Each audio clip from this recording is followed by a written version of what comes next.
স্থানীয় সরকার নয়, দেশের মানুষ দ্রুত জাতীয় নির্বাচন দেখতে চায় বলে মন্তব্য করেছেন বিএনপির ভাইস চেয়ারম্যান বরকতুল্লাহ বুলু। সন্ধ্যায় রাজধানীর একটি রেস্টুরেন্টে নোয়াখালী জার্নালিস্ট ফোরামের ইফতার মাহফিলে মন্তব্য করেন তিনি। বলেন, বিগত ফ্যাসিস্ট সরকারের শাসনামলে দেশের মানুষ ভোট দিতে পারেনি। এবার সুযোগ এসেছে, মানুষ তাদের পছন্দের প্রার্থীকে ভোট দিতে চায়। শাইনি চুলে এখন হবে সব হেয়ারস্টাইল। সিল্কোর দ্বিগুণ শাইনি চুল প্রতিদিন। দেশের আইন শৃঙ্খলা নিয়ন্ত্রণ এবং দ্রব্যমূল্যের ঊর্ধ্বগতি নিয়ন্ত্রণে অন্তর্বর্তী সরকার ব্যর্থ বলেও মন্তব্য করেন বরকতুল্লাহ বুলু। দ্রুত জাতীয় সংসদ নির্বাচনের রোডম্যাপ প্রত্যাশা করেন এই বিএনপি নেতা।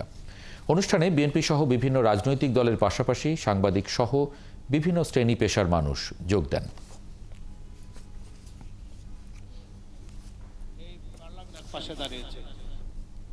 অতি শীঘ্রই এই স্থানীয় সরকার এগুলো মাথা থেকে ঝেড়ে ফেলে দিয়ে জাতীয় নির্বাচন দেন। বাংলাদেশের মানুষ যাকে খুশি তাকে ভোট দিয়ে নির্বাচিত করবে। বাংলাদেশের মানুষ একটি সরকার চায়। আজকে বাংলাদেশে আইন শৃঙ্খলা পরিস্থিতির যে অবনতি, এটা অন্তর্বর্তীকালীন সরকারের পক্ষে সম্ভব না। বাংলাদেশের দ্রব্যমূল্যের যে ঊর্ধ্বগতি, মানুষের নাবিশ্বাস উঠে গেছে। এর থেকে পরিত্রাণ পেতে হলে একটি নির্বাচিত সরকারের প্রয়োজন।